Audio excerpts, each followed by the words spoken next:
ঘৰত যেতিয়া ছোৱালী মানুহ থাকে তেওঁলোকৰ মাজত ঢেৰ ফটুৱা কথা ওলাই পৰে। কিবা বস্তু দেখুৱাই মেলি সেইটোকে ঢেৰ কিবা কিবি উলিওৱা যায়। আৰু এতিয়া ভণ্টিয়ে সেয়া ফুলকবি বন্ধাকবি উলিয়াই মোক তাকে দেখুৱাই আছিলে যে তই এইকেইটাও ক্লিন শ্বেভ মাৰি থৈ দিছ। আৰু হয় সঁচা, মই মানুহজনক বা কেতিয়াবা ভাজি চাজি বনালে যোনকণ বাচি যায় সেইখিনি একে তাৰ বাকলি চাকলি চব এৰুৱাই কৰি থৈ দিওঁ। বন্ধাকবিটো একে ওপৰৰ বেয়া পাতকেইটা একেবাৰে কাটি বাচি থৈ দিছোঁ। আৰু ইফালে ভণ্টিয়ে এতিয়া ভাতৰ যোগাৰ কৰিছে। মাছ লৈ আহিছিলে যিহেতু, আৰু সেইটো কাৰণে মাছ কিহৰ লগত বনাব তাকেই তাই সোধ পোছ কৰি সেইখিনি বস্তু উলিয়ালে। আৰু আজি পিছে ভণ্টিয়ে ফাৰ্ষ্ট টাইম তাই মাছ ভাজিব। নিমখ হালধি সানি মাছখিনি অকণমান চব লেটিয়াই লৈছে। আৰু ইফালে মই যিহেতু সেয়া ৰন্ধা বঢ়া কাম কৰিব নোৱাৰোঁ, ভাবিলোঁ পাচলিখিনিকে কাটি কৰি দিম। ইফালে তাইক কৈছোঁ মাছখিনি গোটেইখিনি যাতে ভালকৈ নিমখ হালধি লগাই লওঁ, আৰু তাই সেইখিনি তেনেকৈ কৰিছে। আচলতে মই দেখাই গৈছোঁ, তাই বনাই গৈছে। চবতে লগাই কৰি ইফালে কেৰাহী পাতি থৈছে, তেল দি দিছে, মিঠাতেল। আৰু তাই প্ৰথমবাৰ তাই এনেকৈ মাছ ভাজিব, আগতে ভাজি পোৱা নাই, ফাৰ্ষ্ট এক্সপিৰিয়েঞ্চ। আৰু ফাৰ্ষ্ট এক্সপিৰিয়েঞ্চটো তাই ভালকৈয়ে ভাজে গোটেইখিনি। মাছ ভাজোঁতে অকণ ভয় কৰিছে তেল পৰি আহিব বুলি, তেতিয়া কৈ দিছোঁ এয়া মাছত মানে তেনেকৈ তেল উফৰি নপৰে। বৰালি আৰু এইবিলাক মাছতহে, যিহেতু বাকলি নথকা মাছ সেইবিলাক বেছিকৈ ফুটে, সেইবিলাক বাকলি থকা মাছ ইমানকৈ নুফুটে। ইফালে তাই কাম কৰি থাকোঁতে মই মানে ইফালে তাইক বকিও আছোঁ, দেখাইও আছোঁ।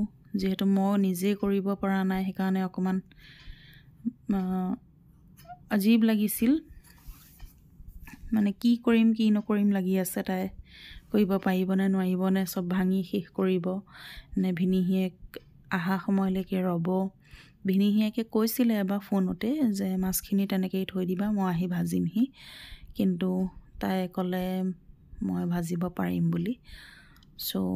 তাই লাগিছে আৰু এইফালে মই দেখাই দি আছোঁ কেনেকৈ কি কৰিব লাগিব।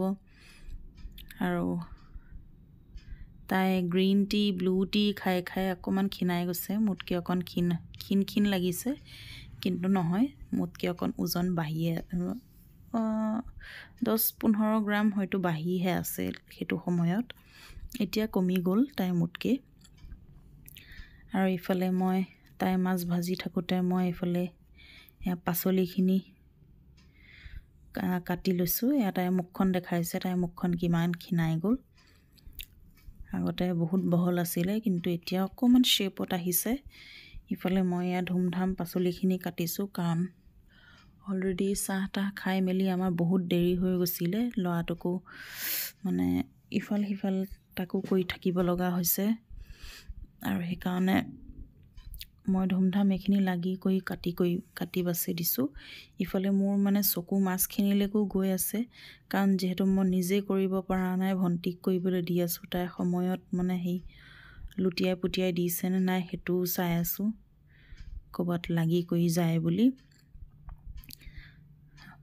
বকনিও খাইছে মাজে মাজে, কিন্তু যোনটো এণ্ড ৰিজাল্ট হয় সেইটো ভালেই আহিলে। মাছখিনি ধুনীয়াকৈ ফ্ৰাই কৰিব পাৰিলে, আৰু মাছখিনি মানে বহুত পাৰফেক্ট হৈছে। আৰু ক'বলৈ গ'লে না বহুত মানে বেছিকৈ ভাজিছে না বহুত কমকৈ ভাজিছে, একে মিডিয়াম হৈছে। আৰু ইফালে তাই কৈছে এইবিলাক পাচলি চাচলি কেনেকৈ কি কাটিছ মেলিছ, কাৰণ মই ফুলকবিখিনি অকণমান ডাঙৰ ডাঙৰকৈ ৰাখোঁ, আৰু যিহেতু একেবাৰতে কেৰাহীত দি দিয়া হয়, ফুলকবিখিনি এতিয়া মানে ফ্ৰেছ ফুলকবিবোৰ ওলাইছে, আৰু সেইখিনি মানে এনেকুৱা হয় তেলত দিয়া 5-10 মিনিটৰ পাছতে মানে সিজি যায়গৈ। আৰু যিহেতু এইখিনি জোল হ'ব, আঞ্জা হ'ব মাছৰ, সেইটো কাৰণে অলপ পানী দিব লাগিব। পানী দিলে মানে ফুলকবিবিলাক অলপ ঘুলঘুলীয়া নিচিনা হৈ যায় বেছি লৰাই বগাই থাকিলে। চ' সেইকাৰণে অকণমান মই মানে ডাঙৰ ডাঙৰকৈ ৰাখোঁ আৰু তাতে বিলাহী চিলাহী দি দিম, বিলাহী ফুলকবি আৰু ইফালে পিঁয়াজ নলা মটৰ চটৰ দি পেলাই তেনেকৈয়ে বনাম। এইফালে এইখিনি ধুই লৈছোঁ অকণমান আৰু বাৰে বাৰে তাইক মাতিও আছোঁ। তাই যিহেতু সেইফালে ইটো ৰুমলৈ গৈ আছে কিবা কিবি চাবলৈ, মোবাইলটো চাবলৈকে গৈ আছে। ইফালে মোৰ এইখিনি পাচলি চাচলি কাটি হৈ গ'ল, বিলাহীকেইটা থৈ দিছোঁ, সেইখিনি লাষ্টত ওপৰতে কাটি ল'ম। আৰু মই মানে কিছুমানে এনেকুৱা হয় ফুলকবি বিলাহী চিলাহী দি তেনেকৈ বনালে ছেপাৰেটকৈ ভাজে। যেনেকৈ প্ৰথমতে বিলাহীখিনি দি পেলাই অলপমান যেতিয়া লেৰেলি যায় তাৰপিছত বেলেগ পাচলি দিয়ে। মোৰ মানে সেইবিলাক কৰি থাকিবলৈ ইমান সময় নাথাকে কাৰণে মই একেবাৰতে দি থৈ দিওঁ। বিলাহী ফুলকবি চুলকবি যিমান যি য'ত থাকে চব একেবাৰতে তেলত দি দিওঁ, কাৰণ প্ৰথমতে সিজা পিছত সিজা একেই কথা। আৰু সেইটো কাৰণে টেষ্টবিলাকৰ হয়তো অকণমান ডিফাৰেঞ্চ হ'ব পাৰে। বিলাহীখিনি যেতিয়া পূৰা গলি যায় সেইটোৰ টেষ্টটো চাগে অকণ বেলেগ হয়, আৰু যেতিয়া এক লগত দিয়া যায় সেইটো টেষ্টটো চাগে অকণ বেলেগ হয়। চ' মোৰ কাৰণে যোনটো মানে পাৰফেক্ট হয় সেইটোকে মই কৰোঁ, আৰু যোনটো চিম্পল পাওঁ আৰু সেইটোকে কৰোঁ, কাৰণ মোৰ হাতত বেছি সময় নাথাকে আৰু সময় নথকাৰ কাৰণে মানে সহজ উপায়টোকে কৰি থৈ দিওঁ। ইফালে ফিল্টাৰটোতো অকণ পানী কমি গৈছিলে, এতিয়া মানুহ যিহেতু এটা মানুহ বাঢ়ি গ'ল আৰু সেইটো কাৰণে তাইক কৈ দিছোঁ ফিল্টাৰটো আগতে ফুল কৰি ল'বলৈ। পানীখিনি দি ল'লে মানে আজৰি আৰু গোটেই দিনটোৰ কাৰণে আৰু পানী চানী দিব নালাগে ফিল্টাৰত।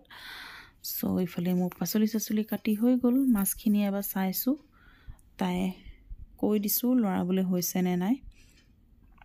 ইফালে এয়া চাওক মাছখিনি ধুনীয়াকৈ ফ্ৰাই হৈছে।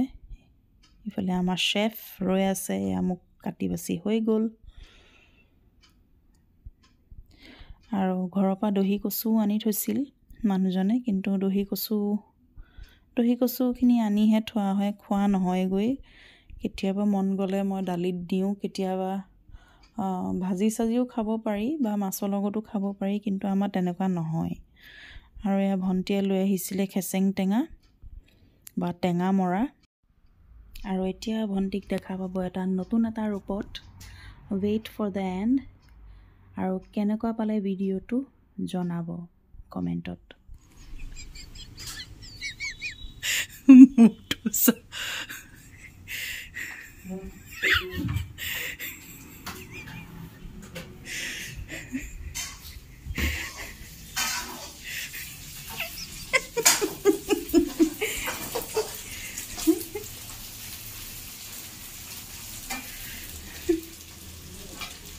Dijo, te pago eso y